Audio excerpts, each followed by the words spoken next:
नीराया विकुराया गणहर देवा पश्यन्तो पश्यौ महुधर सेनो परवाई गयो रे तान बरसिहो सिद्धंतामिय सायर तरंग संहाय होये मनो परिमामि पोभेदन्तं दुःखयन्तं दुर्नयन्धियाहृदयम् भग शिव मग कंठे निशि समीपयं सयातन्तं मनमय कय भूय बलिं केशवास परिभूय बलिं विनिहय पम्मह पसरम बढ़ाकिय विमल नानवम्मह पसरम नमो अरिहंताणं नमो श्रीकाणं नमो आयर्याणं नमो वज्रायाणं नमो लोये सविसापूर्णम् ओम ह्रीं श्री अरहंत सिद्ध आचार्य उपाध्याय साधु पंच परमेष्ठिभ्यो नमः। इसमें इधि क्यों लिखा है? इधि इस प्रकार, यानी ये मूल मंगलाचरण। अच्छा, इसको सूचक आचार्य धरसेन स्वामी द्वारा प्रदत्त स्फूर्त परंपरा को हृदयंगम करके आचार्य पुष्पदंत भूतबली द्वारा रचित षटखंडागम ग्रंथ पर आचार्य से वीर सेन स्वामी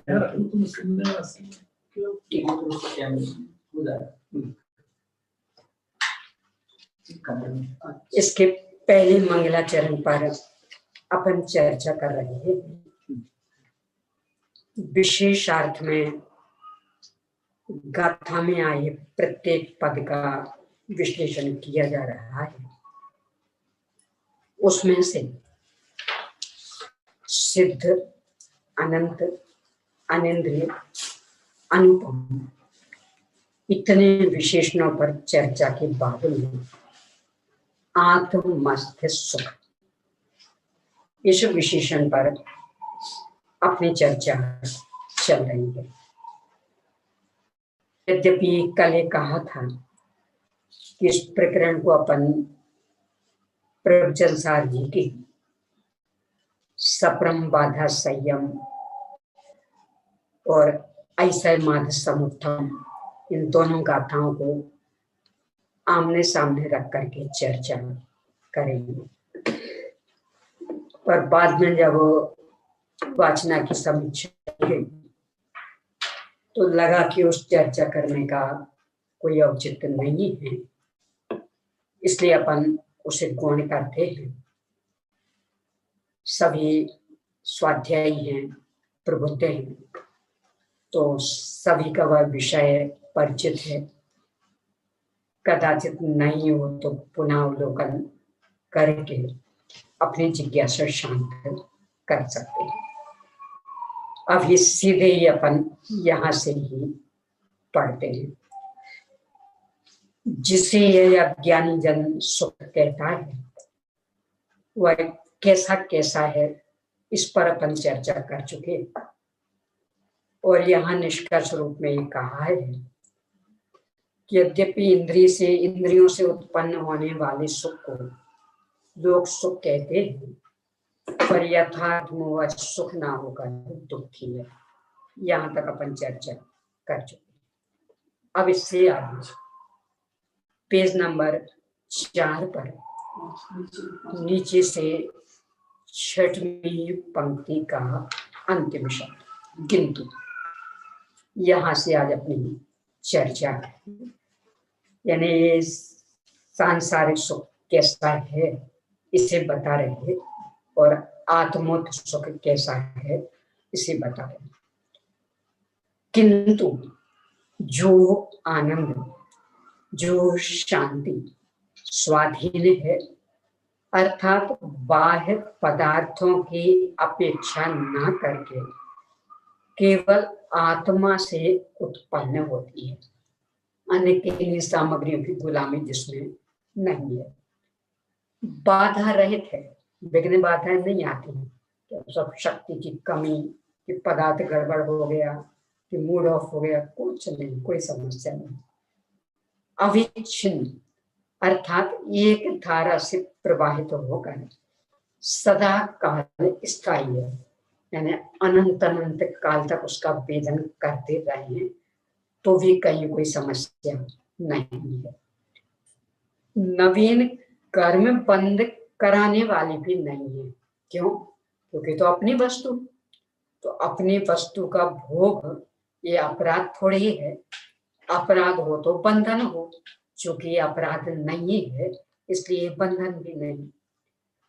दूसरों के अधिकार नहीं छीनने से पाप का बीज भी नहीं। अपनी चीज है, दूसरों की सामग्री तो हमने छीनी नहीं, इसलिए पाप का भी बीज नहीं। उसे ही सच्चा सुख कहा जा सकता है, यानी आत्मोत्थ अतीन्द्रिय आनंद, यही सच्चा सुख है। ये है कहा जा सकता है, ये कहा जा सकता है। ये चूंकि तुलना की ना, इसलिए भाषा का उपयोग, यानी अज्ञानी युक्त तो इसे सुख कह रहा था, तो उस धारा में ये कहा कि उसे तो सुख नहीं कह सकते, यदि वास्तविक सुख है, सच्चा सुख तो ये, तो इस तरह से वो कहा जा सकता है। इस भाषा का उपयोग मूल में तो है, इसलिए कह रहे हैं, यानी कोई औपचारिक है ऐसा नहीं है। सो ऐसा आत्मस्थ अनंत सुख सिद्ध और अरहंत परमेष्ठी के ही संभव है, क्योंकि वे पूर्णतया आत्मस्थ हो गए हैं, स्वरूप लीन हो गए हैं, इसलिए उनके ऐसा अनंत सुख, अव्याभात सुख प्रकट हो गया। अतः उक्त छोटा सा प्रश्न में कई बार यह चर्चा हुई है सचिन जी से, जो पूर्ण सुख है, जो 12वें में भूमि के अभाव से हो गया पूर्ण, जिसमें कोई अपूर्णता नहीं, वो चूंकि अनंत ज्ञान उसको जानता है इसलिए उसको अनंत कहना, या उस सुख में कमी ज्यादा है। पंचास्तिका संग्रह में इसका बहुत सुंदर उत्तर दिया। उन्होंने दुख और सुख को परिभाषित किया, स्वभाव का प्रतिघात ये दुख, उस स्वभाव का अप्रतिघात ये सुख। क्योंकि स्वभाव ज्ञान आनंद है, तो ज्ञान और आनंद दोनों का अप्रतिघात हो तो आनंद सुख है। 12वें गुण स्थान में आनंद का प्रतिघात तो नहीं हो रहा, क्योंकि पूर्ण वितरागता हो गई, मोहरादेश पूर्णतया नष्ट हो गए, पर ज्ञान दर्शन भी तो स्वभाव है ना, उसका तो अभिघात हो रहा। केवल ज्ञान तो नहीं हुआ, केवल दर्शन तो नहीं हुआ, इसलिए उस सुख को अनंत सुख नहीं कहेंगे, क्योंकि अब ये स्वभाव वही सुख ना नहीं, अंतर पड़ गया ना, बढ़ जाएगा। हाँ बढ़ जाएगा, तो फिर पूर्ण शब्द क्यों? हाँ अपूर्ण रहा नहीं, इसमें ये कि एक एक गुण की अपेक्षा देखें तो चूंकि मोहिनी कर्म श्रद्धा और चारित्र के साथ संबंध रख रहा था, और इन दोनों की विकृति का नाम दुख था। 12वें में मोहिनी का क्षय हो गया, तो इसका मतलब सुख प्रकट हो गया, और पूरा क्षय हो गया, इसलिए पूरा सुख प्रकट हो गया। ये एक अपेक्षा होगी। अब दूसरी कि स्वभाव का प्रतिघात दुख है। तो स्वभाव तो ज्ञानानंद है, ज्ञाता दृष्टा है, अकेला आनंद तो है नहीं। तो जब तक और जहां तक ज्ञान का प्रतिघात है, वहां तक अनंत नहीं कह सकते। वो संबंधी अभी दुख नहीं कि अनंत सुख को जानने के लिए अनंत ज्ञान चाहिए, वो तो है, इसलिए उसको अनंत सुख वो तो है ही, क्योंकि स्वभाव तो वीतरागता है। नहीं तो वो एक हुआ, पर अकेला वीतरागता स्वभाव नहीं है ना, सर्वज्ञता भी स्वभाव है ना, तो अभी कमी है स्वभाव में। एक दूसरे की सर्वज्ञता नहीं हुई तो ज्ञप्ति परिवर्तन चल रहा, तो वो एक दुख की निशानी है। केवल ज्ञान होने पर उसका अभाव हो गया। व्यक्ति परिवर्तन 12वें के अंत 12वें के अंत तक है, और पूर्ण वितरागता जो है वो 12वें के प्रारंभ में होगी। प्रारंभ में जी, तो सुख प्रारंभ में, हाँ, यानी पूर्ण सुख प्रारंभ में हो गए। हाँ, और ज्ञप्ति परिवर्तन 12वें के अंत तक है।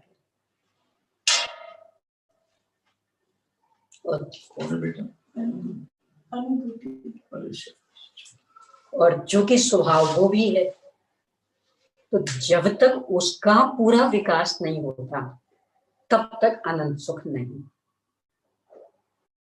13वें गुण स्थान में हो गया पूरा विकास, सर्वज्ञता भी, सर्वदर्शिता बाधा खड़ी है, इसलिए हाँ।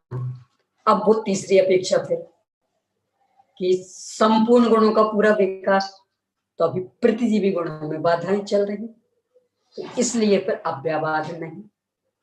अब जब उनका भी अभाव हुआ तो वही सुख अव्याबाध हो गया।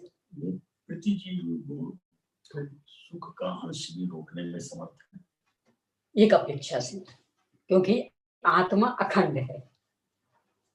वही कल का उदाहरण अपन ले ना, आज थोड़ा सा उसको और अपन ले, मात एक छोटी सी खुड़िया हुई है, छोटी सी एकदम, बाकी पूरा सब स्वस्थ है, तो भी तकलीफ हो रही कि नहीं हो रही? तो कितने को है, बिल्कुल छोटी सी, कोई ज्यादा भयंकर भी नहीं है। डॉक्टर ने कहा बस थोड़ी सी है, ये हो जाती है ना गर्मी में घामोरी वगैरह, एकदम साधारण है, कोई रिएक्शन नहीं उसका करना है, पर फिर भी तकलीफ तो है। तो ये अनंत और अव्याबाद में ऐसा कि वो प्रतिजीवी गुणों की जो अशुद्धता विद्यमान है, तो वो जो एक निश्चलता, अचलता, वो वहां नहीं है, ध्रुवता वो वहां नहीं है, निष्कंपता ये नहीं। तो हो गई 14वें में यद्यपि अयोग दशा हो गई, तथापि बाधक शरीर आदि अभी विद्यमान है और द्रव्य कर्म भी विद्यमान, तो उसको दुख का कारण है उस जीव को, इस अपेक्षा से,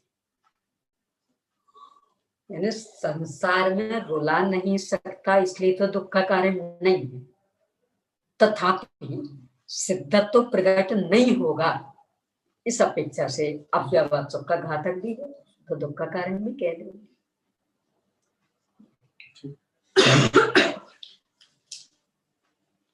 तो इस तरह से इनके यानी अनंत तो सिद्ध भगवान के ही वास्तविक सुख, यह विशेषण देना उचित है।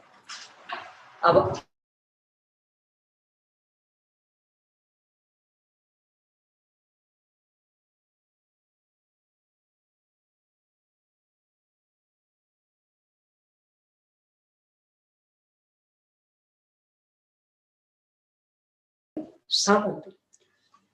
गुणस्थान क्रम से आत्मा के क्रमिक विकास को देखते हुए यह भली भांति समझ में आ जाता है कि ज्यों-ज्यों आत्मा विशुद्धि मार्ग पर अग्रसर होता जाता है, त्यों-त्यों उसमें से मोह, राग, द्वेष, काम, क्रोध, मान, माया, मत्सर, लोभ, तृष्णा आदि विकार परिणति अपने आप मंद या क्षीण होती हुई चली जाती है। यहाँ तक कि एक वह समय आ जाता है जब वह उन समस्त विकारों से रहित हो जाता है। इसी अवस्था को मंगलकाल में अनबद्ध या निर्दोष शब्द से प्रकट किया है। इसे थोड़ा सा अपन स्पष्ट करते हैं। मूल में मोह राग द्वेष, विस्तार करें तो मोहिनी कर्म की 28 प्रकृतियों संबंधी 28 प्रकार की विकृतियां, उनसे और निष्क्रियत्व गुण के विकृत परिणमन योग से 14 गुण स्थान बनते। इन 28 और 1 मतलब 29 विकृतियों को जब 14 गुण स्थान बनाने के रूप में देखते हैं तो 11 विकृतियां आती।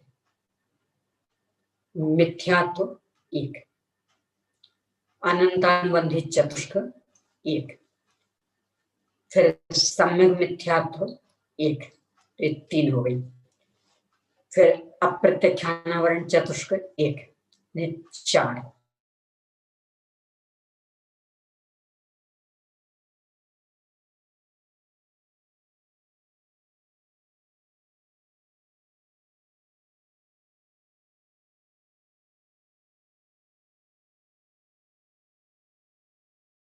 और सूक्ष्म लोग तो ये 5 रूपों में, तो 5 वो थी और 5 है 10 और 1 योग 11। इन 11 को लेकर 14 गुण स्थान बनते हैं। ये इसी क्रम से नष्ट होते चलते, तो उसके यहाँ ये उस ओर संकेत कि विशुद्धि मार्ग पर ज्यों ज्यों आगे बढ़ता त्यों त्यों ये विकृतियां नष्ट होती। यानी पहले गुण स्थान में 11 की 11, दूसरे में मिथ्यात्व नहीं, अनंतानुबंधी आदि 10, तीसरे में अनंतानुबंधी भी नहीं तो सम्यक मिथ्यात्व आदि 9, चौथे में मिथ्यात्व, अनंतानुबंधी, सम्यक मिथ्यात्व ये 3 नहीं शेष आदि।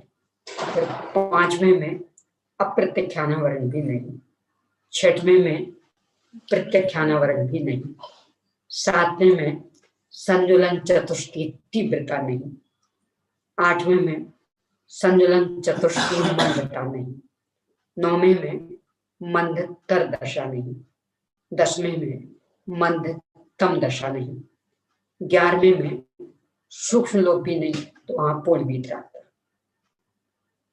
अब 11वें 12वें 13वें तक योग रहेगा तो उतनी कमी, 14वें में वो भी नहीं, पर अभी द्रव्य कर्म विद्यमान और 2 कर्म रूप शरीर भी विद्यमान, तो वो कलंक लग रहा है। 14वें का व्यय होते हुए वो भी नहीं, तो पूर्ण शुद्ध दशा। तो इस तरह से ये जो प्रत्याख्यान और अप्रत्याख्यान में ये 5 भेद नहीं पड़ते क्या? नहीं, कम नहीं होती नहीं। उसका कारण ये सर्वघाती प्रकृति है। संजुलन चतुष्की देश घाती है, तो देशघाती प्रकृतियों में 6 उपशम बनता है, तो उनमें तो हीनाधिकता होगी।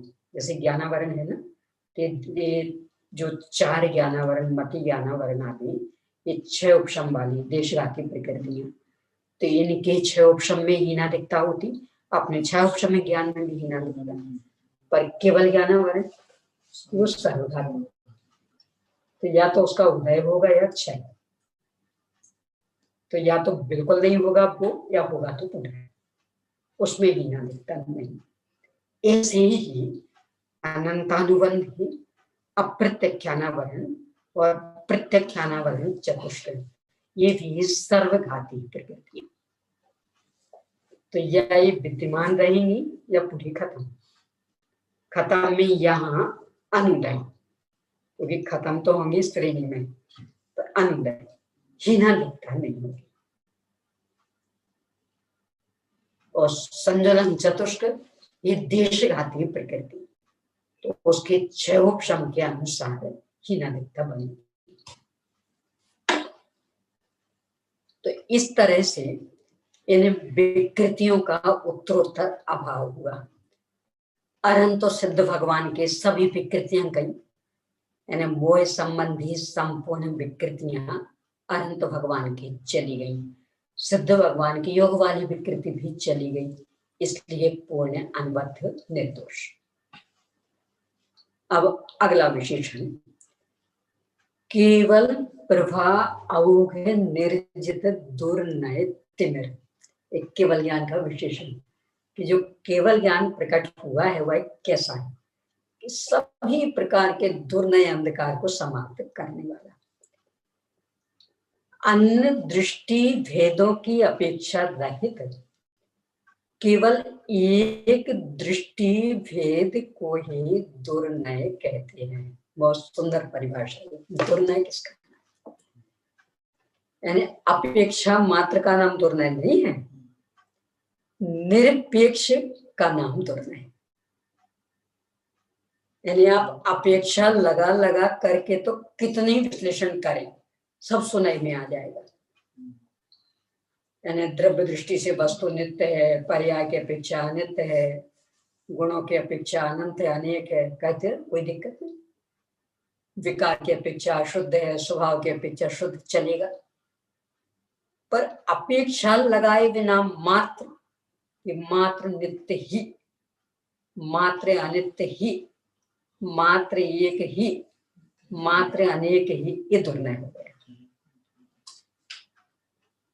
अन्य मतों में और अपने मतों में अंतर कितना, बस इतना ही। तो अपन भी नित्य मानते हैं, सांख्यमती भी नित्य मानते हैं, अपना नित्य उचित और सांख्यों का अनुचित।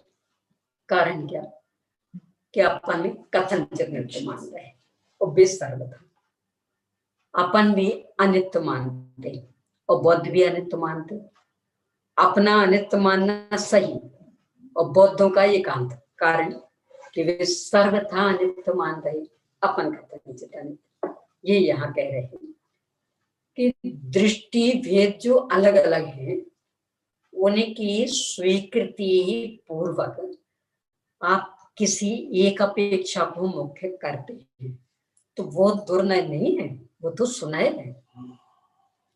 पर यदि अपेक्षा रहित तो मात्र किसी एक दृष्टि भेद को ही लेते, अकेला नित्य, अकेला नित्य, तो ये दुर्नय, और ये दुर्नय अंधकार है, ये मिथ्या ज्ञान है, ये कुनय है, ये एकांत है। इससे पदार्थ का बोध तो होता है, परंतु वह बोध केवल पक्षग्राही रहता है। यानी बस एक अंग हो गया। सांख्य को मात्र नित्य नित्य नित्य दिखता, बौद्ध को अनित्य अनित्य नित्य दिखता, तो बस एक रूपी वस्तु देख रहा है। इससे प्राणी मात्र किसी पदार्थ की समीचीनता का अनुभव नहीं कर सकते, क्योंकि वस्तु तो अनंत धर्मात्मक, और आपने देखा किसी एक दृष्टि से तो पूरी वस्तु का यथार्थ ज्ञान तो होगा नहीं। जब यथार्थ ज्ञान नहीं तो वेदन के लिए अवसर ही नहीं।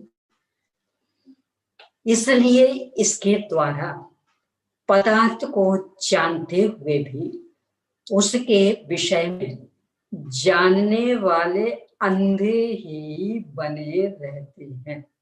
पुरुषा सिद्धि उपाय का आचार्य अमृतचंद स्वामी का 6 अंधों वाला दृष्टांत, तो जो अपना परिक्रमा मार्ग पर बना, हाथी को देखने वाले 6 अंधे, तो देख रहे हाथी को पर बस एकांगी, और सबको मिला दे और स्यात लगा दे तो सही हो गया। क्योंकि इस दृष्टि भेद से पदार्थ जितने अंश में प्रतिभाषित होता है, पदार्थ केवल उतना ही नहीं है, वह तो उसकी केवल एक अवस्था ही है। वही हाथी का ले ले, सूपा जैसा, तो सूपा जैसा है पर कान की अपेक्षा, और वो मानदा पूरे हाथी को सूप जैसा, दीवाल जैसा, कि दीवाल जैसा तो है पर पेट पीठ की अपेक्षा, और वो मानदा पूरे हाथी को, इसलिए गलत हो गया, इसलिए वो अंधा। यानी उतने से अंश को पूरी वस्तु उसने मान लिया, ये गलत हो गया, क्योंकि वो मात्र एक अंशताई का अवस्था था। पदार्थ तो उस जाने हुए अंश से और भी कुछ है, बहुत बड़ा है, अनंत धर्मात्मक है, और वह दृष्टि भेद पदार्थ के उन अंशों की अपेक्षा ही नहीं करता, बल्कि अपने द्वारा ग्रहण किए हुए अंश को ही उस पदार्थ की समग्रता समझ लेता है। ये गलत है। देखा है एक अंश, अंधों ने टटोला था, मान लो एक ने टटोला था, मान तो पैर, और मान लिया पूरा हाथी खंभे जैसा, ये गलत हो गया। पैर खंभे जैसा कहता तो कोई गलती नहीं थी, यानी देखा एक अंश और मान लिया पूरी वस्तु, ये गलत हो गया, समग्रता नहीं समझ पाया। अतः वह दृष्टि भेद पदार्थ का प्रकाशक होते हुए भी अंधकार के समान, यानी जान तो रही है वह दृष्टि उस पदार्थ को ही, पर एकांगी जान रही, इसलिए अंधकार जैसी। मंगलकार ने इसी दृष्टि को सामने रखकर अन्य दृष्टि भेदों की अपेक्षा रहित एक दृष्टि भेद को दुर्नय तिमिर संज्ञा दी है, यानी जितने भी एकांत आदि वे सब दुर्नय। इसे सिद्ध और अनंत परमेष्ठी ने अपने केवल ज्ञान रूपी सूर्य के प्रभाव पुंज से जीत लिया है, क्योंकि केवल ज्ञान रूप सूर्य में ऐसा एक भी सम्यक दृष्टि भेद नहीं है जिसका समन्वय नहीं होता है, अर्थात उसमें सभी सम्यक दृष्टि भेदों का समन्वय हो जाता है। अतः वह पदार्थ का पूर्ण प्रकाशक, यानी अनंत धर्मात्मक समग्र वस्तु केवल ज्ञान द्वारा ज्ञात और उनके दिव्य ध्वनि द्वारा प्रतिपादित, अपन उनकी दिव्य ध्वनि अनुसार जान रहे, भले सबको एक साथ नहीं जान पा रहे, तो नए के माध्यम से अंश अंश करके जान रहे, पर अन्य को गुण करते हुए, अभाव करते हुए नहीं, इसलिए अपना ज्ञान भी उनके अनुसार होने के कारण सम्यक। उदाहरण दे रहे हैं, सूर्य के उदित होने पर जिस प्रकार अंधकार विलीन हो जाता है, उसी प्रकार केवल ज्ञान रूपी सूर्य के प्रभाव पुंज के सामने वे सर्वथा एकांत दृष्टियां नहीं ठहर सकती। यानी जब तक केवल ज्ञान रूपी सूर्य उदित नहीं हुआ, तब तक ये सब एकांत चलेंगे, और केवल ज्ञान रूपी सूर्य उदित हुआ तो सारा अंधकार समाप्त। अतएव केवल ज्ञान विभूषित सिद्ध और अनंत परमेष्ठी को केवल प्रभाव निर्जित दुर्नय तिमिर यह विशेषण देना युक्ति युक्त है। बस इसी अपेक्षा से कहा जाता कि जिनके यहाँ सर्वज्ञ नहीं है, उनके यहाँ वस्तु व्यवस्था सुव्यवस्थित सिद्ध ही नहीं हो सकती, क्योंकि वे तो एकांत ही मानेंगे। जहाँ सर्वज्ञ हैं वहाँ ये अनेकांतात्मक वस्तु की व्यवस्था सुव्यवस्थित। अब अगला विशेषण, जिन मोह या मिथ्यात्व आत्मा का सबसे अधिक अहित करने वाला है। अनंत संसार बढ़ रहा, अनंत पर पदार्थों पर अपना अधिकार जमाना चाहता, और पदार्थ तो इसके अधिकार को स्वीकार नहीं करता, फलस्वरूप अनंत आकुलता भोगनी पड़ती। अनंत सत्ता को हड़पना चाह रहा, ये अनंत अपराध, इसलिए अपना अहित भी सर्वाधिक। इसके वश में होकर ही यह जीव अनादि काल से आत्म स्वर्ग को भूला हुआ संसार में भटक रहा है। जब इस जीव को उपदेश आदि का निमित्त मिलता है, आदि में पांचों लब्धियां, चूंकि 6 उपशम विशुद्धि पहली हो जानी, वो साहब इसके बाद उपदेश का निमित्त मिला तो आगे प्रायोग लब्धि करण तो आदि में इन्हें ले लेना है। उपदेश आदि का निमित्त मिलता है और उससे स्वयं क्या है, पर क्या है, हित क्या है, अहित क्या है, इसका बोध करके आत्म कल्याण की ओर इसकी प्रवृत्ति होने लगती है। परिणामों में इतनी अधिक पवित्रता आ जाती है कि वह केवल अपने स्वार्थ की पुष्टि के लिए दूसरों के न्याय प्राप्त अधिकारों को छीनने से गिलानी करने लगता। इसका मतलब अन्याय नीति अवस्था त्याग, यानी अपना थोड़ा सा काम सदता हो, इसके पीछे अन्य के अधिकार को छीन ले, अब ये उससे होने वाला नहीं। अन्य को कष्ट देकर के अपना स्वार्थ नहीं साधता। उसके पहले बांधे हुए कर्म हल्के होने लगते, यानी जब अपराध नहीं हुआ, निरपराधी वृत्ति प्रकट हुई और उत्तरोत्तर बढ़ रही, तो उसका परिणाम ही निकलता कि पूर्ववत कर्मों में भी संक्रमण आदि होने लगता, तो वे भी कम कम होने लगते। अंता कोड़ा कोड़ी सागर तो प्रायोग लब्धि में ही हो गए थे, यानी अभी सम्यक तो नहीं हुआ था, और वहां हो गए 70 कोड़ा कोड़ी सागर के अंता कोड़ा कोड़ी सागर। और जैसे प्रगुण स्थान क्रम से आगे बढ़ा तो उत्तरोत्तर हो कमी तो हल्के होने लगते, तथा नवीन कर्मों की स्थिति भी कम पड़ने लगती, उत्तरोत्तर कम होते हैं। सांसारिक कार्यों को करते हुए अनुभाग नहीं लिया, केवल स्थिति, अनुभाग में पुण्य पाप का भेद पड़ जाता है। तो पुण्य में अनुभाग तो उत्तरोत्तर बढ़ना है 10वीं के अंत तक, पाप में कम होना, पर स्थिति इस सब में कम होनी, 3 आयु को छोड़कर बाकी सब में स्थिति कम होनी, इसलिए स्थिति की चर्चा की। सांसारिक कार्यों को करते हुए भी उनमें उसे स्वभावता अरुचि का अनुभव होने लगता, ये उसका परिचय।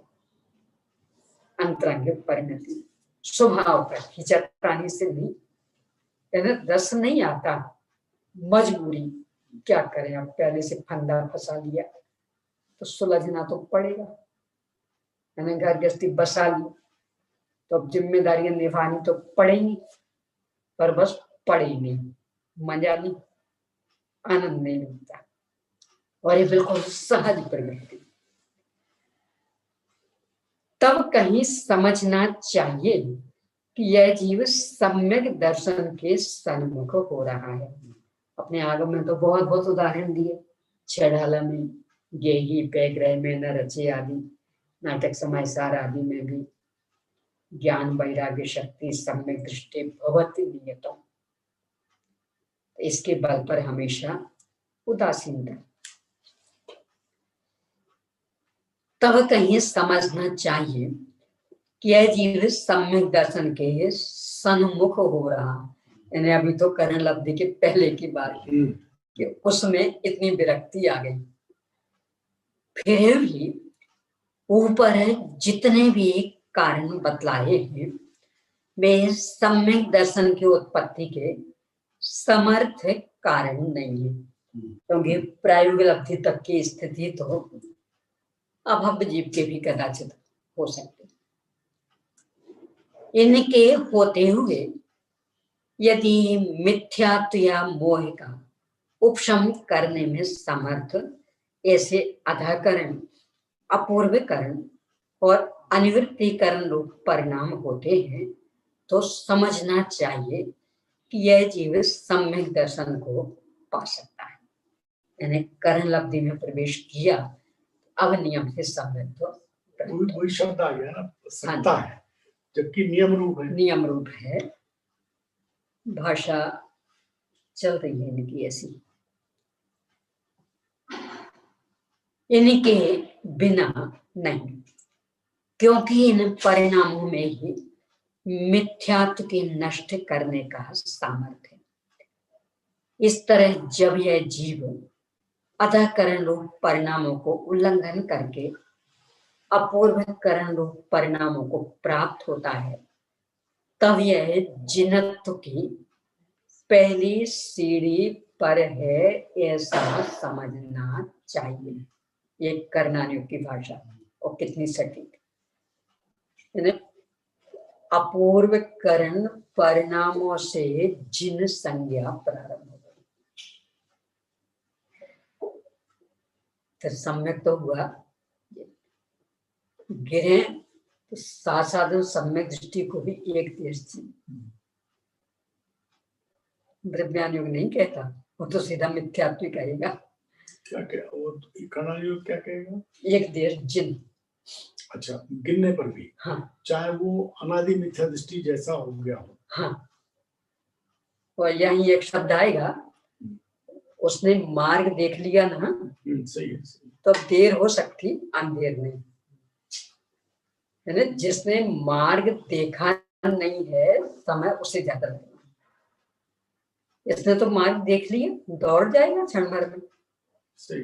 गिर गया तो गिर गया, और वैसे भी देखें तो कदाचित गिर गया अनादि मिथ्या दृष्टि जैसा भी हो गया, पर अधिक से अधिक कितने काल तक? कुछ का मार्धपुद्गल परावर्तन का, अनादि काल के सामने, समुद्र के सामने एक बूंद जितना काल है, क्या उसे गिनना? इसलिए एक देश जिन, साथ साथ सम्यक दृष्टि, और एक देश जिन।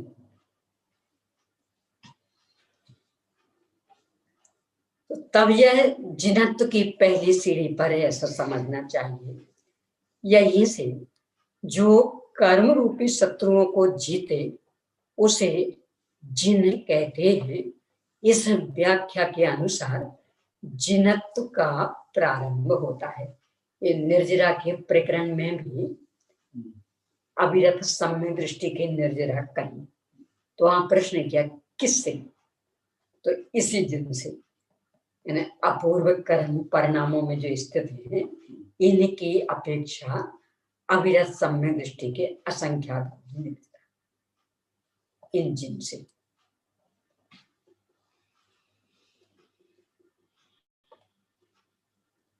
इसके आगे जैसे जैसे कर्म शत्रुओं का, एक छूट गई पंक्ति, ठीक है, इस व्याख्या के अनुसार जिनत्व का प्रारंभ हो जाता है। इसके आगे जैसे जैसे कर्म शत्रुओं का अभाव होता जाता है, वैसे वैसे जिनत्व धर्म का प्रादुर्भाव होता जाता है। यानी चौथे गुण स्थान में प्रादुर्भाव हो गया, फिर आगे क्रम सब बढ़ रहा है, तो बढ़ते बढ़ते जिनवर, और फिर 13वें में जिनवर वृषभ, 12वें गुण स्थान के अंत में हर केवली को जिनवर वृषभ कैसे? हाँ, ये तीर्थंकर को फिर उसमें फिर अपेक्षाएं लग जाएंगी। फिर सामान्य को कह देंगे जिनवर, तो तीर्थंकर को जिनवर वृषभ, क्योंकि अपन तो स्वार्थी है ना, तो ये अपना नाम। यानी हमें उनसे लाभ ज्यादा मिलता तो वे ज्यादा श्रेष्ठ हो गए। पर अरहंतों में देखेंगे तो वे तो सब एक जैसे, तो सभी जन्नत दृश्य। 12वें गुणस्थान के अंत में जब यह जीव समस्त घातिया कर्मों को नष्ट कर चुकता है तब पूर्ण रूप से जिन संज्ञा को प्राप्त होता है। पर 12वें के अंत में कहा हुआ 13वें में होगा। 12वें का व्यय 13वें का उत्पाद, काल तो ये कही इसका व्यय और उसका उत्पाद सामायिक।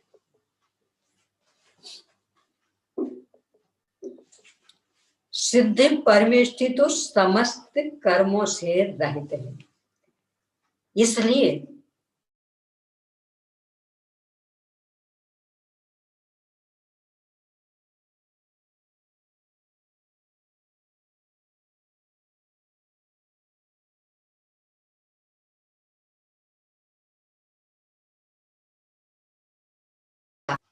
इस प्रकार शास्त्रारंभ में अनंत आदि विशेषणों से युक्त अरहंत और सिद्ध दोनों परमेष्टियों को नमस्कार किया। इतना विश्लेषण ये मंगलाचरण परक टीकाकार कृत मंगलाचरण परक पहली गाथा का।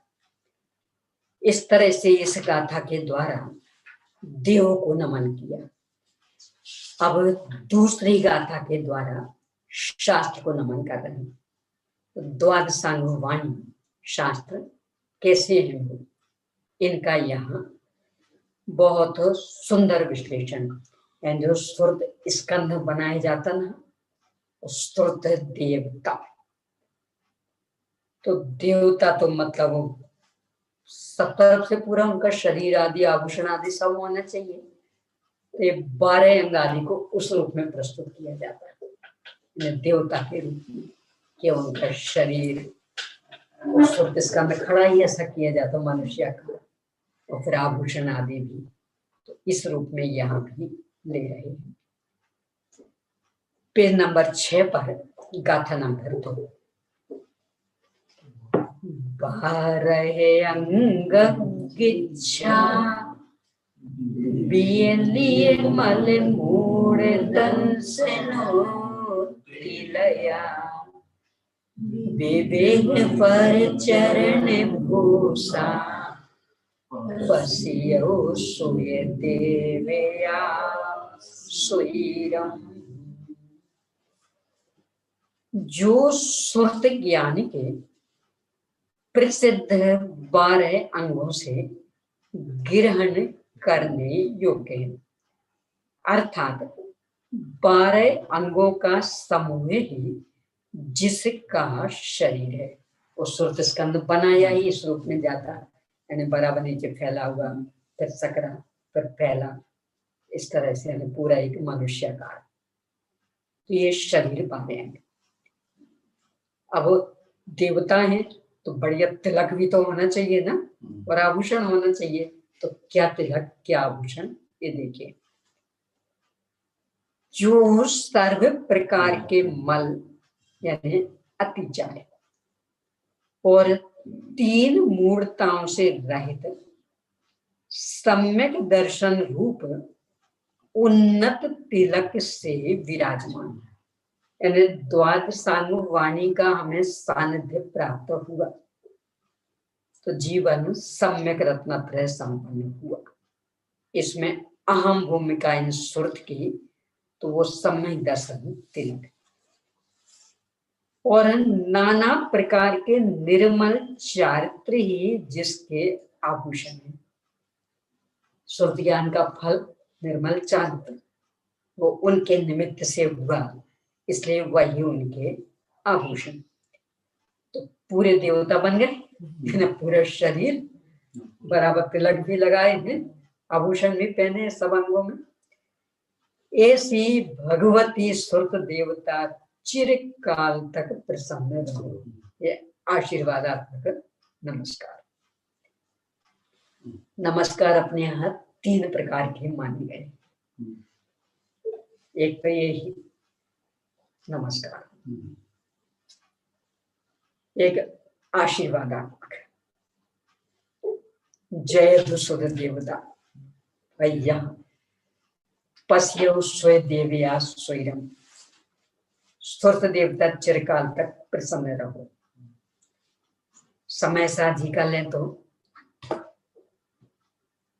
अनंत धर्मनस्तत्वं पश्यन्ति प्रत्यगात्मना अनेकांतमयी मूर्तिः नित्यमेव प्रकाशता, हमेशा प्रकाशमान।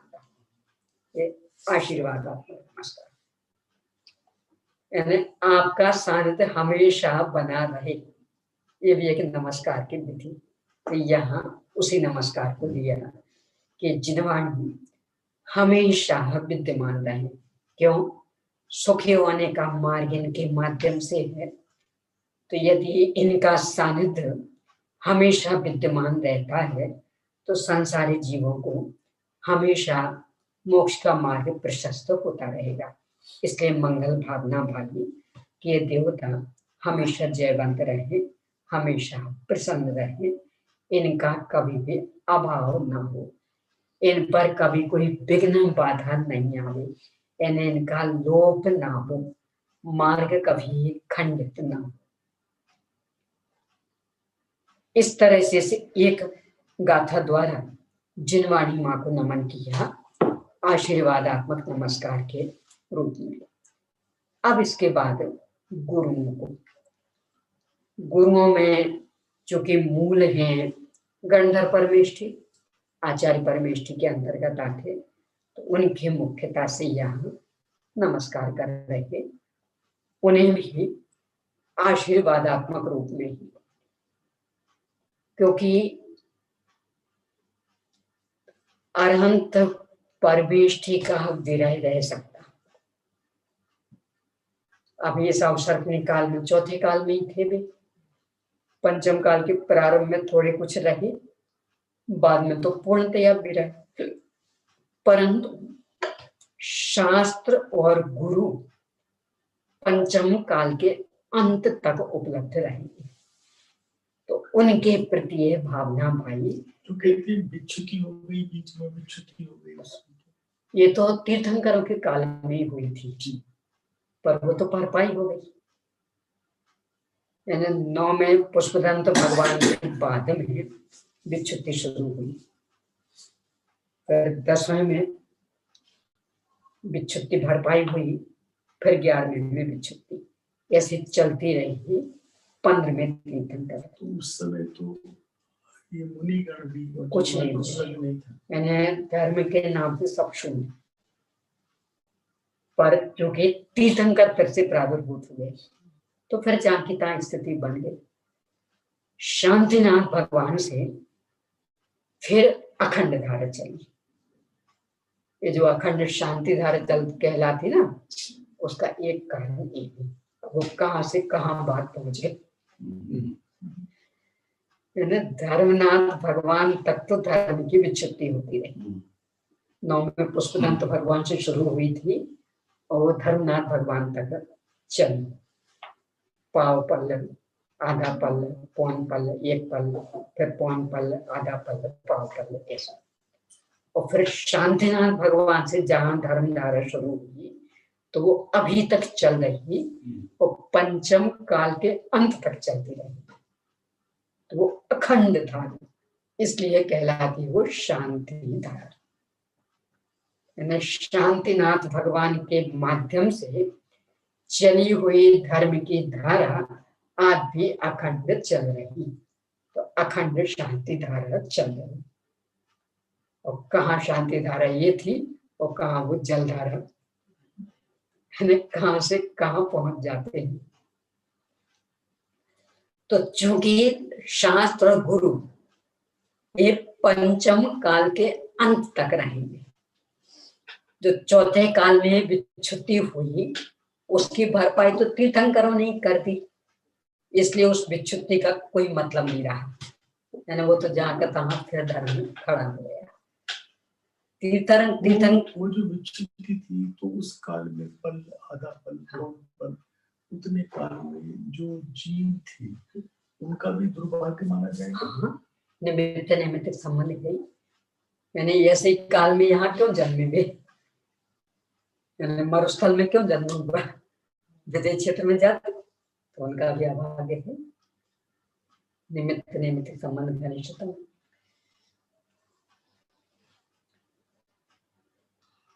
तो ये शास्त्र और गुरु के माध्यम से पंचम काल के अंत तक ये धर्म सुरक्षित रहेगा। इसलिए उनके संदर्भ में ये भावना भाई कि हमें सब प्रसन्न रहे, इनके ऊपर कोई विघ्न बाधा नहीं आवे।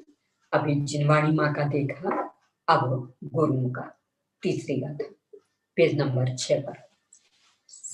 सयल गण पौ में रविनो इति विराया विनिसंगा वीराया विकुराया गणहर देवा पश्यन्तो। जो सर्व प्रकार के गण, मुनिगण अर्थात ऋषि, यति, मुनि और अनगार, इन 4 प्रकार के संघ रूपी कमलों के लिए, अथवा मुनि, आरिका, श्रावक और श्राविका, इन 4 प्रकार के संघ रूपी कमलों के लिए 2 संघ प्रचलित है, एक मुनि संघ और एक है धर्म संघ, चतुर्वेद संघ है धर्म संघ। तो जब चतुर्वेद मुनि संघ कहते तब तो ऋषि, यति, मुनि और अनगार, ये चारों ही मुनिराज, तो ये मुनि संघ। और जब चतुर्वेद धर्म संघ कहते तो मुनि, आरिका, श्रावक और श्राविका। धर्म संघ में आरिका हो सकती है? हाँ, श्रावक श्राविका उसी मुनि नहीं नहीं, उस परिकर में नहीं, वो संघ धर्म। श्रावक अपने घर में, श्राविका अपने घर में है, आरिकाओं का अलग संघ है, मुनिराजों का अलग। तो उपस्थित है, उपस्थित, यानी पंचम काल के अंत तक ये चारों रहेंगे, ते धर्म संघ। और मुनि संघ, उसमें मात्र मुनि मुनि है और ऋषि, यति, मुनि, अनगार। मुनि संघ चतुर्थ काल में ही थे, अभी अवसर में, और ये धर्म संघ ये पंचम काल के अंत तक रहेंगे। मुनि संघ पंचम काल के अंत तक नहीं है। ऋषि, यति, मुनि, अनगार, इनमें केवल ज्ञानी, अवध ज्ञानी, मना परे ज्ञानी के पंचम काल में थोड़े होते हैं। इसमें जैसे ये चतुर्थ काल में ये अनगार, हाँ, तो अनगार में सामान्य मुनि, सामान्य मुनि जो कहलाते वो अनगार कहलाते हैं। ऋषि में केवल ज्ञानी, अवध ज्ञानी आदि, रिद्धिधारी आदि ये आते हैं। तो ये जो मुनि संघ है, चतुर्वेद मुनि संघ, ये तीर्थंकरों के समकालीन रहते हैं।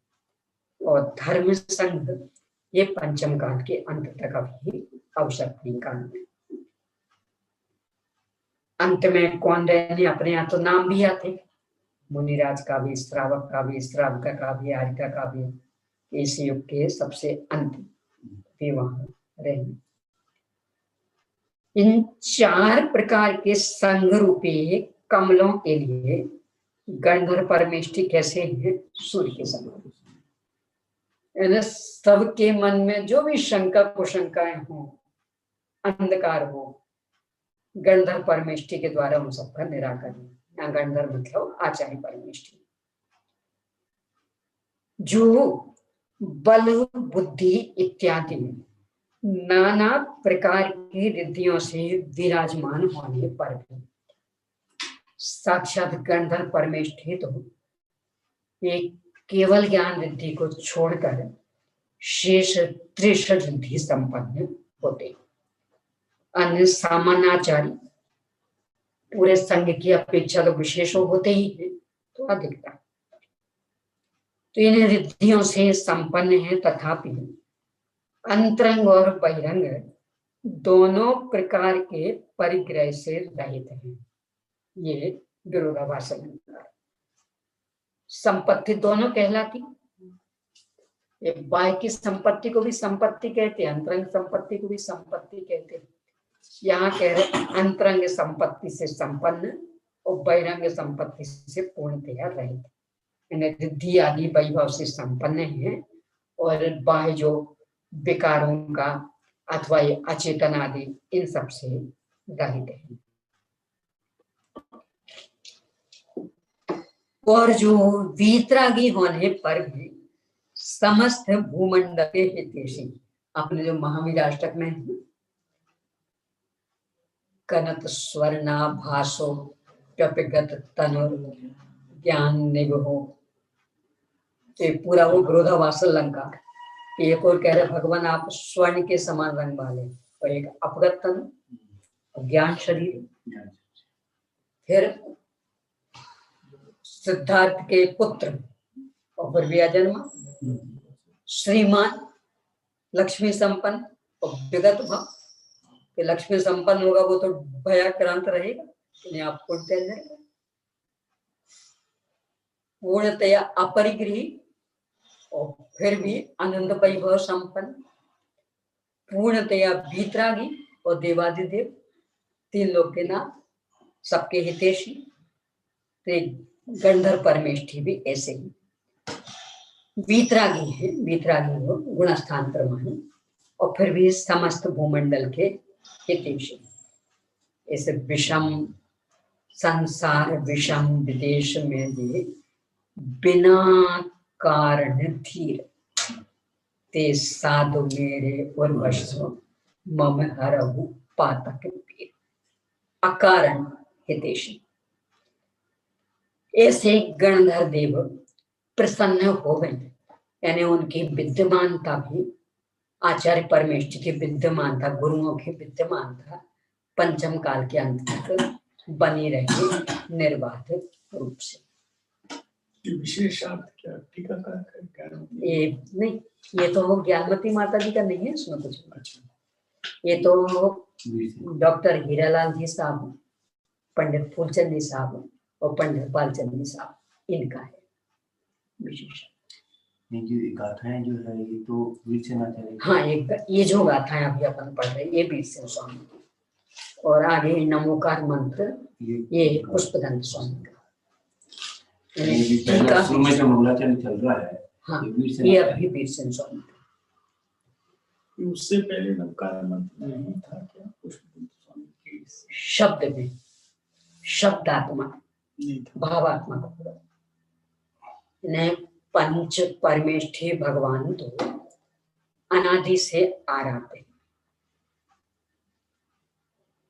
और उनकी आराधना करने वाले जीव भी अनादि से तो आराधना करते ही होंगे। शब्दों का अंतर तो जैसा अभी बढ़ता जाता, मैंने पहले प्राकृत में देखा, अब धीरे धीरे प्राकृत का लोप होने लगा तो संस्कृत में, संस्कृत का लोप होने लगा तो अपन हिंदी में, कोई इंग्लिश में, कोई मराठी में, कोई तमिल में, तो ये उतार चढ़ाव चलता रहता भाषा का।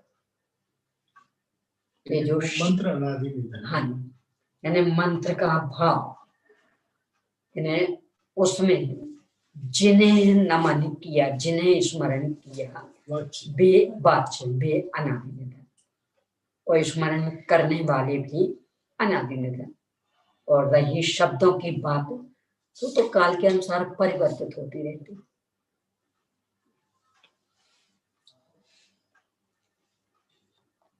जो ये गुरुओं को नमन वाली गाथा, इसके ऊपर भावार्थ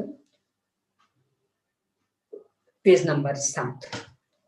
इस मंगल रूप गाथा में विविहिति विराह्याभिन्न संगा तथा निरायाभि कुराया, यानी 2 पदों में विरोधाभास अलंकार है। जो नाना प्रकार की रिद्धियों से विराजमान है, वे संग अर्थात परिग्रह रहित कैसे हो सकते हैं, क्योंकि रिद्धियां तो स्वयं संपत्ति है। उसी प्रकार जो नीराग अर्थात वीतराग है, उनके कुत्सित अर्थात खोटा राग कैसे हो सकता है?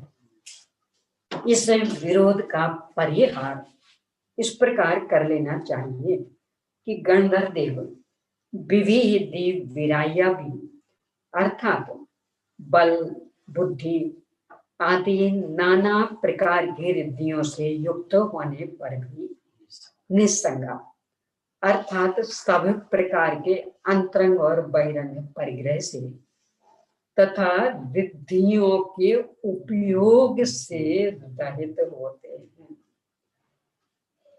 उनकी रिद्धि किसी काम की तो है नहीं।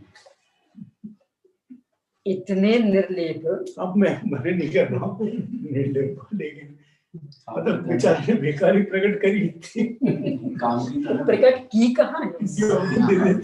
तो उनने की कहाँ है? ये तो हो गई, उनने तो अपेक्षा नहीं की थी। और इतने निर्लेप की अपने, इनका था ना विष्णु कुमार मुंडाज का, विक्रिया रिद्धि प्रकट हो गई। उन्हें पता ही नहीं, पता लेकिन दूसरों को पता, उन्होंने उपयोग तो कर ली, तो वो तो प्रसंग ऐसा बन गया, इसलिए तो इनको बन जाए तो कर लेंगे। यानी कदाचित धर्म संरक्षण आदि का प्रसंग बने तो करेंगे, अपने लिए। यानी वही उपसर्ग यदि स्वयं विष्णु कुमार मुंडाज के ऊपर हुआ होता तो प्रयोग नहीं करते। यह बुद्धि रिद्धियां प्रकट जिन्हें पर नहीं प्रयोग करे उनका निज ख्याति लाभ पूजन। हाँ, पर के लिए कोई प्रसंग बन जाएगा तो कर लेंगे, उसका निषेध नहीं, अपने लिए नहीं।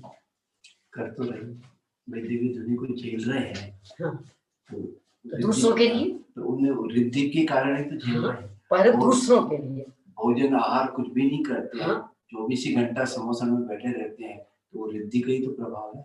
वो उनकी अपनी शारीरिक क्षमता है, उसमें रिद्धि क्या करेंगे? जो अपन कर रहे हैं रिद्धि का प्रयोग नहीं हो रहा है, तो हो ही रहा है नहीं, तो वो जो आहार आदि नहीं ले रहे वो तो उनकी शारीरिक क्षमता है, उसमें रिद्धि का उपयोग नहीं करते। रिद्धि का उपयोग तो तब कहलाए आहार को गए, मान लो घृत श्राव्य रिद्धि प्रकट हो गई और सामने वाले ने मिलकर उनका सूखा आहार दिया और उन्हें उस रिद्धि का प्रयोग किया और पूरा का पूरा करबाला हाथ भोजन घी में लथपथ हो गया। ऐसा नहीं करें, ने अपने लिए कभी नहीं और पर के लिए हमेशा।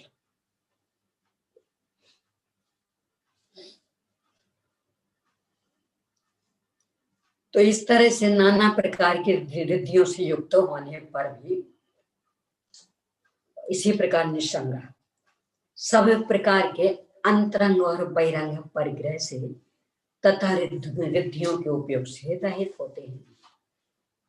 उसी प्रकार वे निराया भी अर्थात वीतराग होने पर भी कुराया अर्थात भूमंडल में रहने वाले समस्त प्राणियों के हितैषी होते, यानी बिना राग के हितैषी।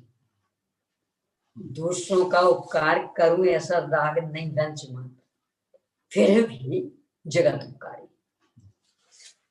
यानी जो भी कहेंगे, जो भी मार्गदर्शन देंगे, नियम से प्राणी मात्र का उपकार होगा। जग सोहित कर सब अहित हर, सभी प्रकार का अहित नष्ट होगा और सोहित होगा। अथवा वीतराग होने पर भी अभी पृथ्वी मंडल पर विराजमान है, मोक्ष को नहीं गए। कुराया लिखना, कु का एक अर्थ पृथ्वी भी होता है, रायन राजा, यानी अभी पृथ्वी पे ही विराजमान, यही अभी विहार हो रहा, इसलिए कुराया। पृथ्वी मंडल पर विराजमान, अभी मोक्ष नहीं हुआ। इस तरह से सामान्य रूप में गंधर्व भगवान को, गंधर्व परमेष्टि को मुख्य करके गुरुओं को स्मरण किया। अब इस ग्रंथ के जो मूल आधार यानी ज्ञान प्रदाता आचार्य श्री धरसेन स्वामी, उन्हें अलग से स्मरण करते हुए गाथा है। गाथा नंबर 4 पेज नंबर 7 पर। पसियो महुधर सेनो परवाई गयो हितान बरसियो, सिद्धांता में सायर तरंग संघारितो ये मनो। जो परवादी रूपी हाथियों के मद की आकांक्षा करने वाले श्रेष्ठ सिंह के समान है।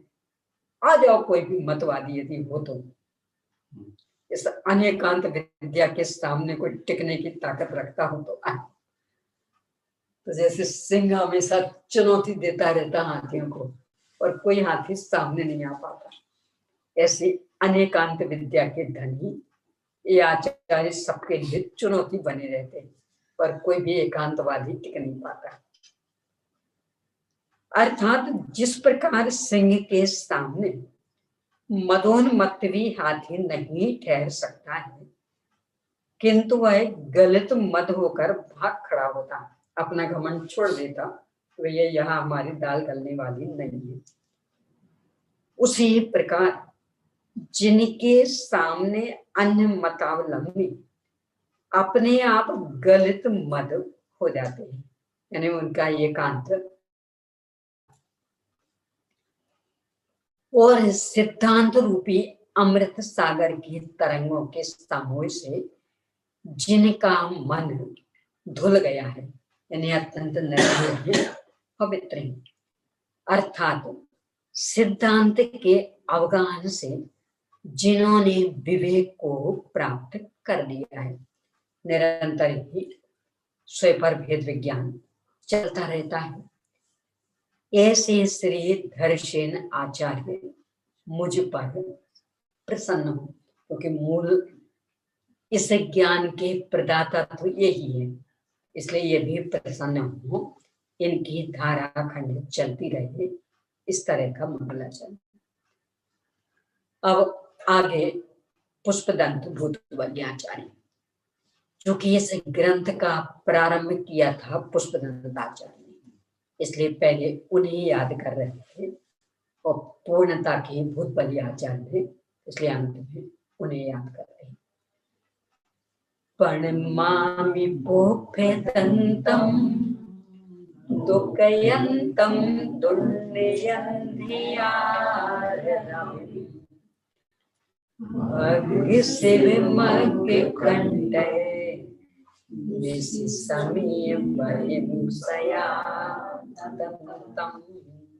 भाषा का भी कितना गजब का प्रयोग, अनुप्रास अलंकार भी, उत्प्रेक्षा अलंकार भी, उपमा भी। जो दुष्कृत अर्थात पापों का अंत करने वाले हैं, जो कुनय रूपी अंधकार के नाश करने के लिए सूर्य के समान है, जिन्होंने मोक्ष मार्ग के कंटकों को अर्थात मिथ्या उपदेश आदि प्रतिबंधक कार्यों को, ये मोक्ष मार्ग के कंटक, एकांत का उपदेश देना, जिनवाणी के विरुद्ध उपदेश देना, ये कंटक, इन्हें भग्न अर्थात नष्ट कर दिया, सर्वत्र अनंत धर्मात्मक अनेकांतवाद की स्थापना की। जो ऋषियों की समिति अर्थात सभा के अधिपति हैं, समिति का एक अर्थ अधिपति, और जो अर्थ सभा, हाँ, समिति का अर्थ सभा, ऋषियों की समिति अर्थात सभा, इस सभा के अधिपति, अब उस सभा के अधिपति, तो अधिपति के समिति का अर्थ अधिपति नहीं है, समिति समय वही, अच्छा बराबर, समिति यानी सभा, सभा यानी वो 5 समिति यहाँ नहीं, यहाँ सभा, बहुत अच्छा। तो जो ऋषियों की समिति अर्थात सभा उसके अधिपति हैं, स्वामी हैं, मतलब आचार्य हैं, और जो निरंतर पंचेंद्रियों का दमन करने वाले हैं, ऐसे पुष्पदंत आचार्य को मैं वीर से प्रणाम करता हूँ, क्योंकि मूल तो उनके द्वारा लिपिबद्ध किए हुए ग्रंथ का ही विश्लेषण कर रहे, इसलिए उन्हें भी नमन। ये तो मूल संस्कृत में मतलब जो एक प्रश्न उठा था पहले जब मुझे बोलना कि आचार्य रहे या मुनि रहे, तो आपने समाधान कर दिया था। आचार्य ने दोनों को आचार्य पद दे दिया था, तो यहाँ भी मिलता है क्या? अब भूत वाली आचार्य को ये दोनों को आचार्य शब्द, हाँ दोनों को एक साथ, इसीलिए फिर दोनों अलग अलग अलग हो गए। तो इसमें जो अपन 72,000 श्लोक प्रमाण मानते हैं वो तो वीरसेन आचार्य का है। वीरसेन आचार्य की तो टीका जो टीका है, जो 72,000 जो बोला जाता है वो तो वीरसेन आचार्य है। तो इनका पुष्पदंत का, इनका तो मूल वो है ना भैया, तो इनका कितना 20 सूत्र प्रमाण, 20 सूत्र, तो 20 सूत्र का अर्थ ये बताया जाता 20 रूपनाओं के नाम तक का प्रकरण वो, और शेष फिर भूत बलि आचार्य के। पुष्पदंत और भूत बलि ने जो लिखा इसमें वो कितने हजार श्लोक प्रमाण का? ये 30,000 करीब, 30,000 श्लोक प्रमाण भूत बलि का पूरा मिला के, दोनों का मिला के षटखंडागम। वो तो चले गए ना दूसरी जगह, पुष्पदंत जी उन्होंने लिखा, फिर उन्होंने जांच करने को भेजा, ठीक है, उन्हें ये लगा कि आयु कम है, उन्होंने अपने जिम्मे ले लिया।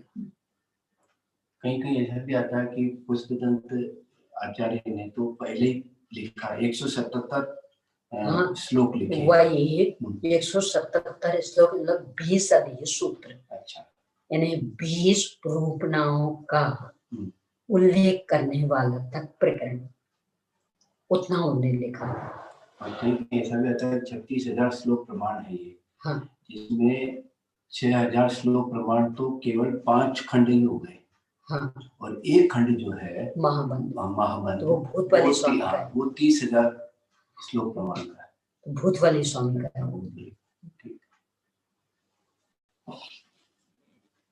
भूतबली महाराज वो आने पर उनकी लंबाई देखकर, शब्दों की गिनती देखकर एक पेज पर ये निकाला निमित्त ज्ञान से कि उनकी आयु बहुत कम रह गई। अच्छा, परंतु आश्चर्य है कि फिर भी वे रहे, आखिर तक रहे, जब तक पूरा नहीं हुआ तब तक रहे। उनकी विद्यमानता में फिर पूजन हुई, इसके बाद फिर कब गए ऐसा उल्लेख नहीं मिलता, पर उनकी विद्यमानता भी पूरा हो गया। पुष्पदंत भूत बलि दोनों की विद्या, अच्छा, वो एक ही स्थान पर दोनों एक साथ इकट्ठे हुए। एक शीतल वेल का इसमें मेन मैसेज है कि जो सिद्ध भगवान के संबंध में मंगलाचरण में कहा है सागर से गंभीर, तो where was this from please, मतलब ये कहाँ से है ये पूछ रहे हैं। वो बोले 2 दिन से अपना चल रहा है ये मंगलाचरण का, तो ये कह रहे हैं ये कहाँ पर है। ये मूल में था ना गाथा, पहली गाथा, ये गाथा पहले पेज पर है, गाथा नंबर 1, सिद्ध मनंत्र मणिंद्र, ये वाली गाथा, इसका चल रहा था। पहली गाथा में है ये जो इतना लंबा विशेष वो इसका था।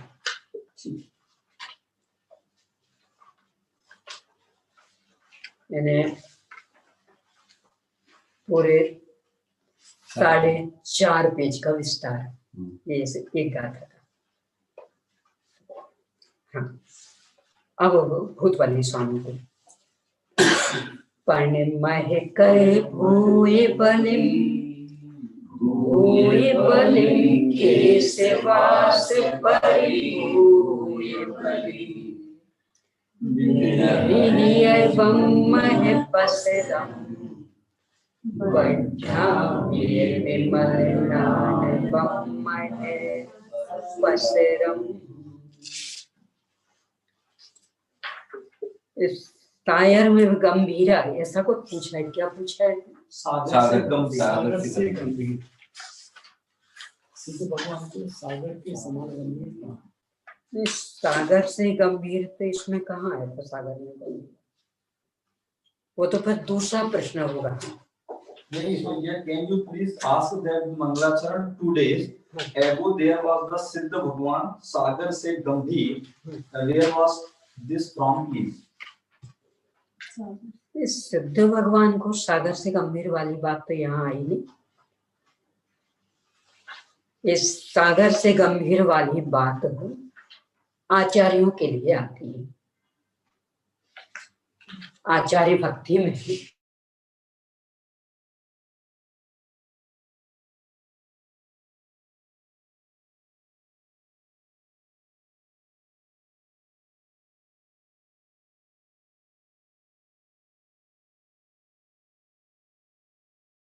सायर गंभीरा, सागर के समान गंभीर। कम ईंधन दहना दो अग्नि, कर्म रूपी ईंधन को जलाने के लिए अग्नि के समान। निस्संग हो वायु, वायु के समान निस्संग। और तरुवाय वह प्रसन्ना, पेड़ों के समान बिल्कुल प्रसन्न। तो वो आचार्य भक्ति की पंक्ति है। सायर में गंभीरा आचार्य भक्ति। ये आपने धीर और वीर का भी प्रयोग किया था, वो तो अलग था। ये सायर में गंभीरा जो एक क्रियाकलाप जो आपने कल देखा था, उसमें एक आचार्य भक्ति है, उसमें है पंक्ति सायर में गंभीरा सिद्धा सिद्धि, सायर में गंभीरा सिद्धा सिद्धि मम दिशन्तु।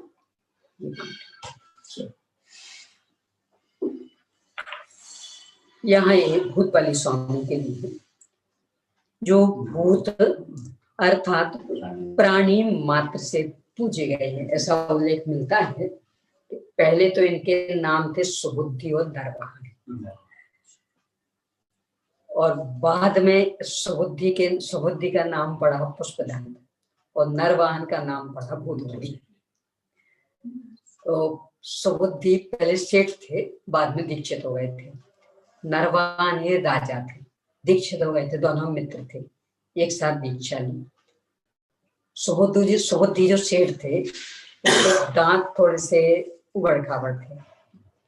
जब ये पूरा सब कुछ हुआ, मंत्र सिद्धि आदि, तो देवियों ने उनके दांत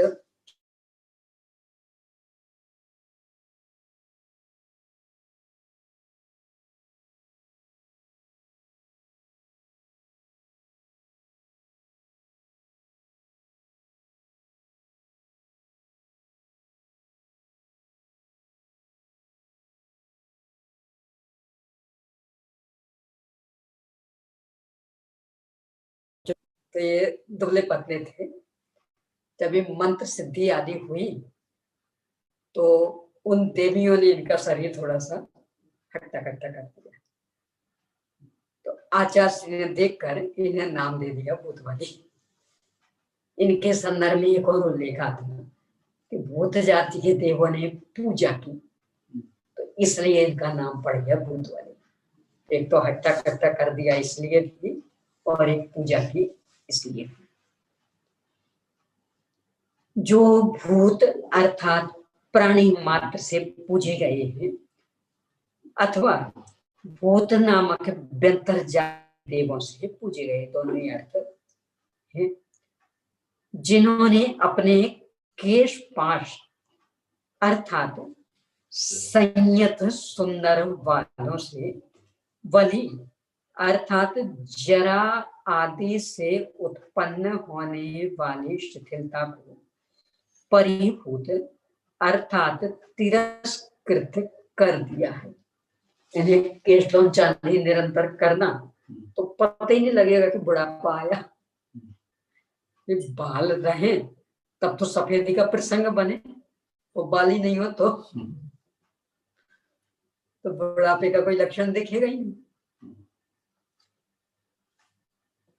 जिन्होंने कामदेव के प्रसार को नष्ट कर दिया है, यानी विषय वासनाएं रंच मात्र भी जिनको छू भी नहीं रही, और जिन्होंने निर्मल ज्ञान के द्वारा ब्रह्मचर्य के प्रसार को बढ़ा लिया है, आत्माराधना को निरंतर बढ़ा रहे हैं।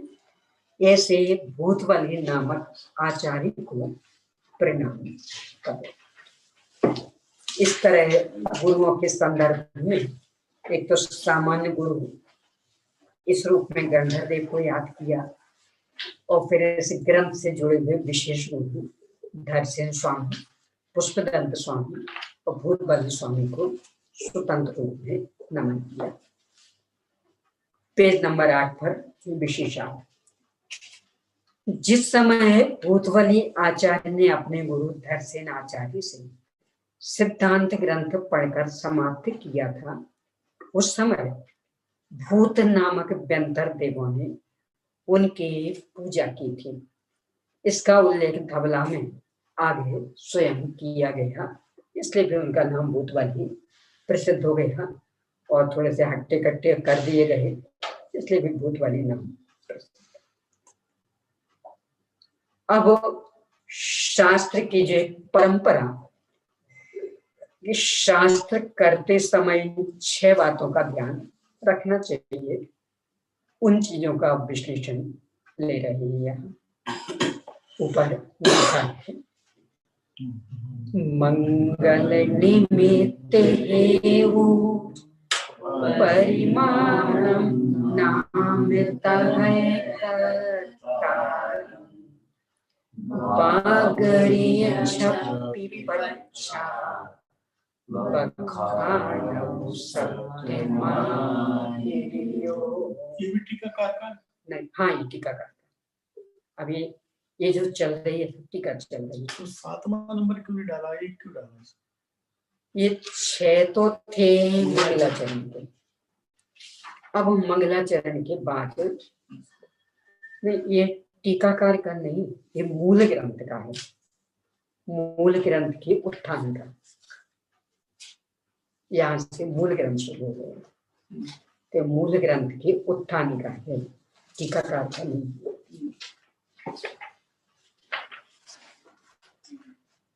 मंगल निमित्त हेतु परिमाण नाम और कर्ता, इन 6 अधिकारों का व्याख्यान करने के पश्चात आचार्य शास्त्र का व्याख्यान करें।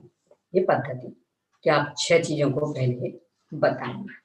विशेषार्थ, शास्त्र के प्रारंभ में पहले मंगलाचरण करना चाहिए।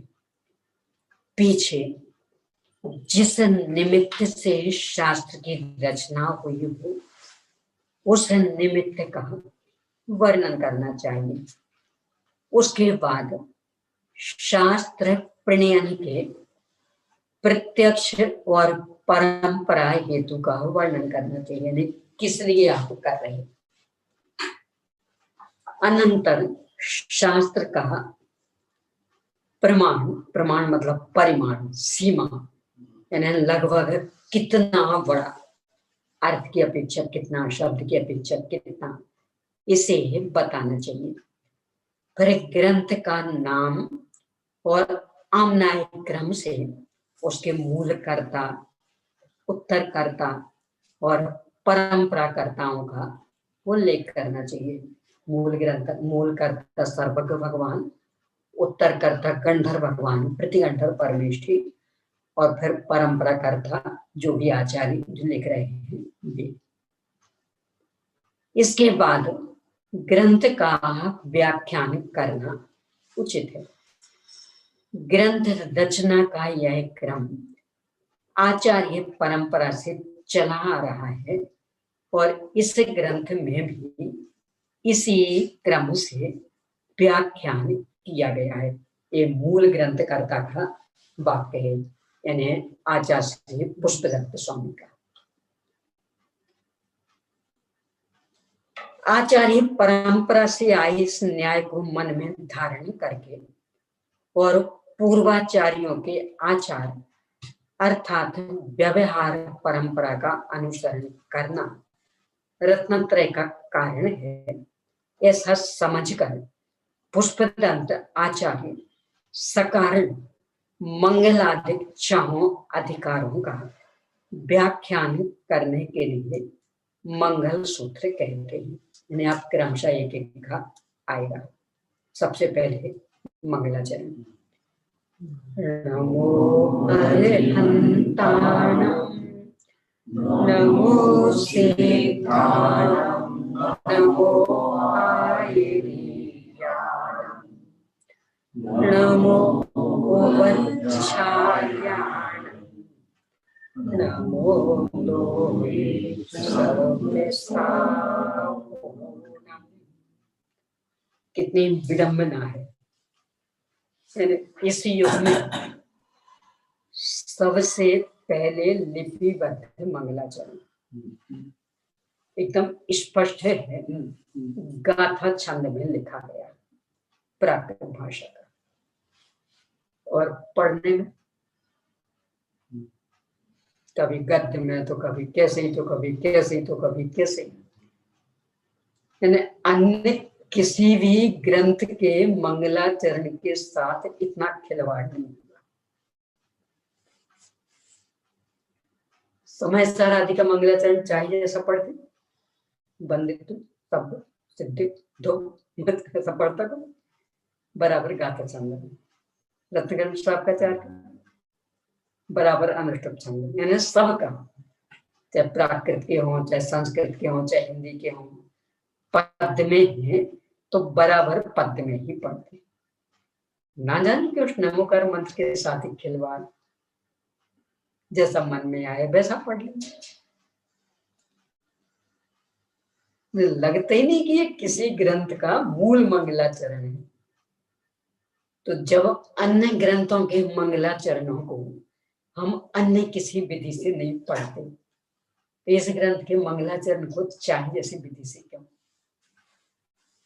या तो गद्य में ही पढ़ने लगेंगे और या फिर कुछ ना कुछ जोड़ देंगे उसमें, ओम नमो अरिहंताणं, ओम जोड़ करके पढ़ने लगेंगे।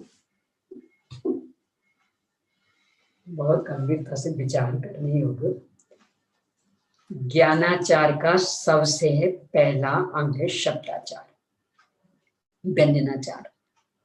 जिस शैली में जो चीज लिखी है उसी शैली में पढ़ना चाहिए। आपके पास ज्यादा समय नहीं, आप संख्या कम कर लो, पर चूंकि हमारे पास ज्यादा समय नहीं, इसलिए पद को गद्य में पढ़ना ये बुद्धिमानी नहीं। जल्दी जल्दी पढ़ना ये भी बुद्धिमानी नहीं, ये अवर्णवाद है। बहुत गंभीरता से इस पर विचार करना चाहिए। यानी जब भी पढ़े अपन बराबर गाथा छंद।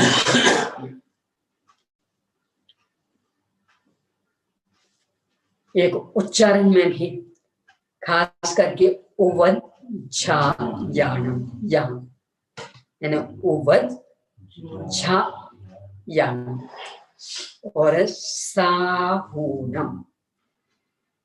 जब वो दूसरी लय पढ़ते ना, नमो अरिहंताणं नमो सिद्धाणं, जब इस लय में पढ़ते तो अंत में साहूनम हो जाता। यानी वो लय गाथा चंद की नहीं, उस लय में नहीं पढ़ना चाहिए। यानी मात्राएं भंग जिस लय में हो वो लय अमान्य है।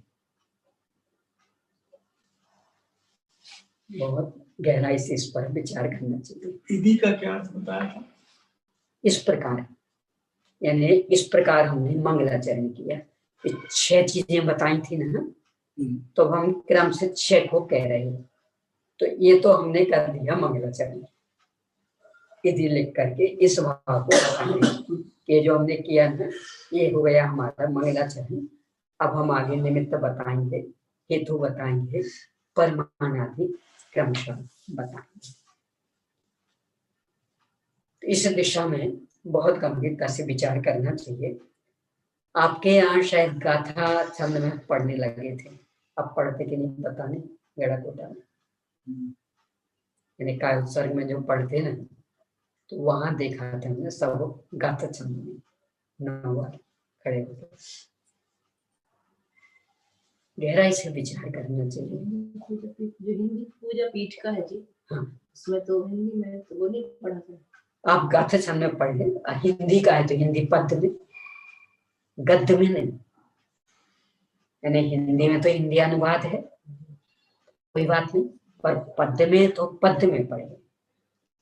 और जो संस्कृत पीठिका उसमें तो प्राकृत में दिया, तो उसमें प्राकृत में है, पद्य में पढ़ना चाहिए, गद्य में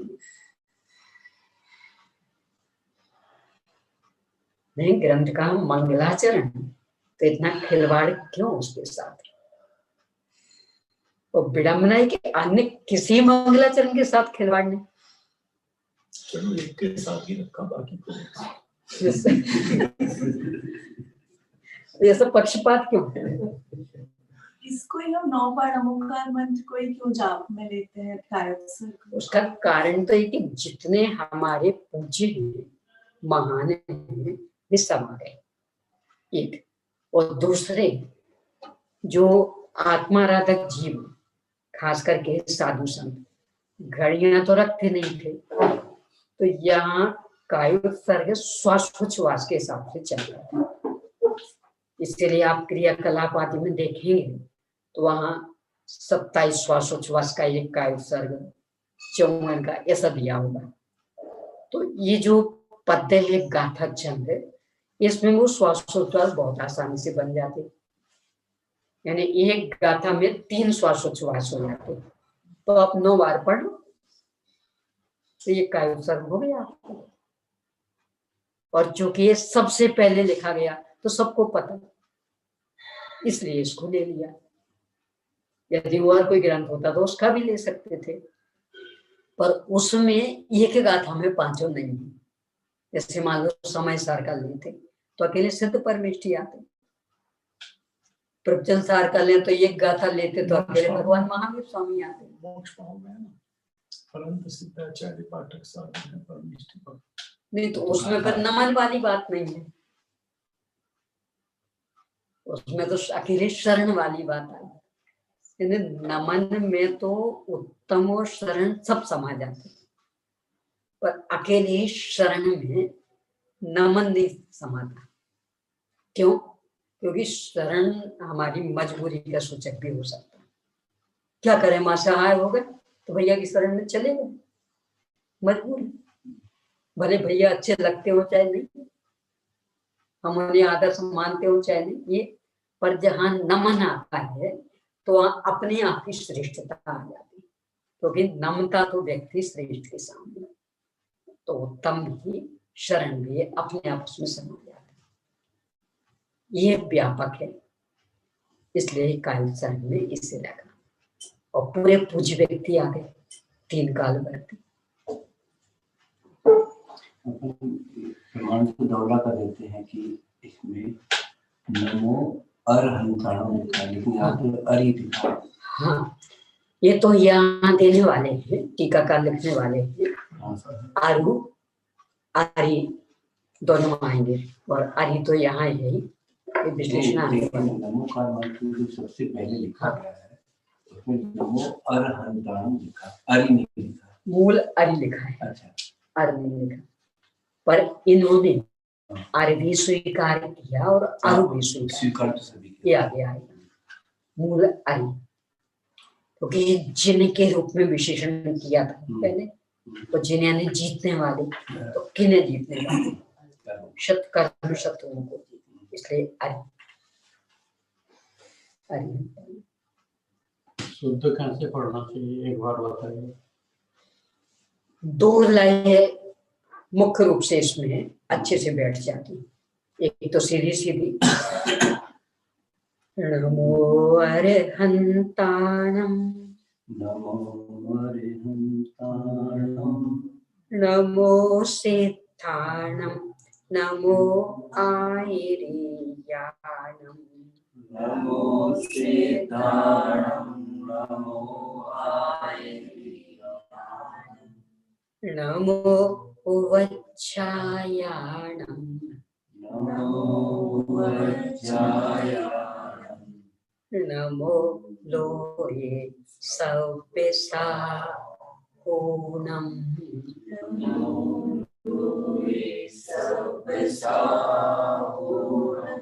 ये तो लय सीधी, एक में थोड़ा सा खिंचा, वो भी देख ले।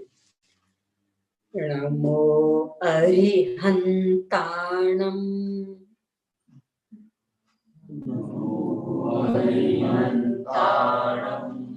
नमो सिद्धाणम नमो आयरियाणम नमो सिद्धाणम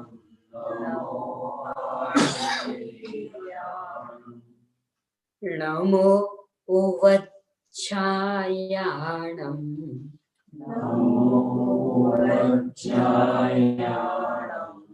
नमो लोये सविस्तापूर्णम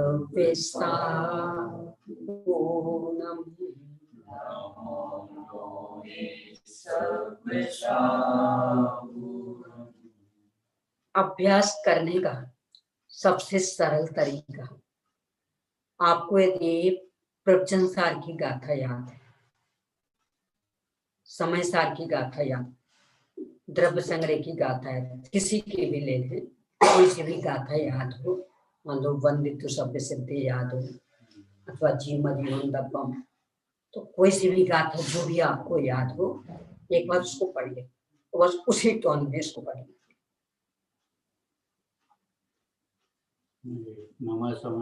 नहीं गाथा वंदित सभ्य सिद्धि ये याद हो।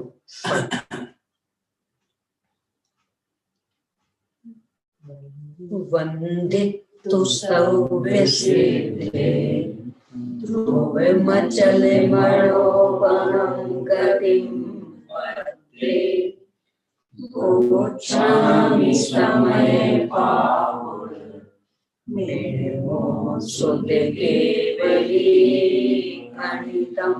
अब ठीक उसी लाइन है ये, नमो अरिहंताय नमो सिद्धाणम नमो आयरियाणम नमो वज्रायाणम नमो लोये सविस्तापूर्णम। इस तरह से 3-4 बार अभ्यास करेंगे, यानी पहले वो गाथा पढ़ लीजिए क्योंकि उसकी आदत, तो वो पढ़ियो बस उसी लय में, उसके पीछे इसको आदत बन जाएगी। इसके संदर्भ में खास ये ध्यान में रखिएगा, क्योंकि ये बहुत मिट्टी पली जिसकी करते हैं। चलिए अर्थ देखते हैं। अरिहंतों को नमस्कार हो, सिद्धों को नमस्कार हो, आचार्यों को नमस्कार हो, उपाध्यायों को नमस्कार हो, और लोक में सर्व साधुओं को नमस्कार। यह मंगल सूत्र नमोकार मंत्र के नाम से प्रसिद्ध है। इसके अंतिम भाग में जो लोए अर्थात लोक में और सब अर्थात सर्व पद आए हैं, उन्हें का संबंध नमो अरिहंताणम आदि प्रत्येक नमस्कार वाक्य के साथ कर लेना चाहिए। इसका खुलासा आचार्य ने स्वयं आगे चलकर किया है। हाँ, इसके आधार से ही, और इसीलिए फिर भी पूरा बोलते नमो लोए सभ्य अरिहंताणम नमो लोए सभ्य सिद्धाणम, इस तरह से पूरा बोला करते थे। आगे स्वयं बता रहे हैं, बोल करके यहाँ लिख करके बताएंगे। यह शंका, यह सूत्र सकारण मंगल निमित्त हेतु परिमाण नाम और कर्ता का रूपण करता है। यह कैसे संभव है? शंकाकार का यह अभिप्राय है। सकारण का क्या शब्द? हेतु सहित, यानी आपने मंगलाचरण किया और आप कह रहे इसमें हमने 6 बातें बता दी, कहाँ बता दी, हमें तो नहीं दिख रही। तो आप कह रहे 6 बातें बता दी, तो कैसे बताएं, ये यहाँ बताएंगे। तो सकार ही यानी इसमें 6 बातें आ गई हेतु शब्द।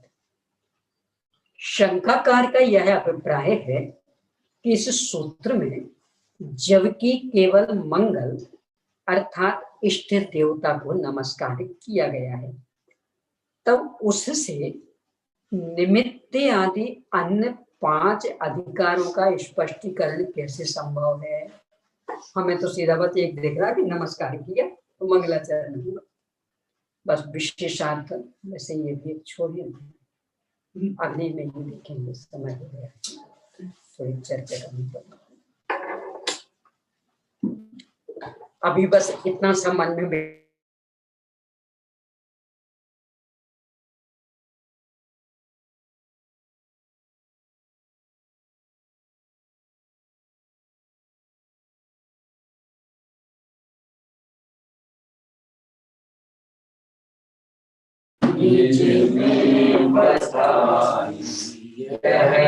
अनंत रूप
तो आज 7:15 पे आऊंगे।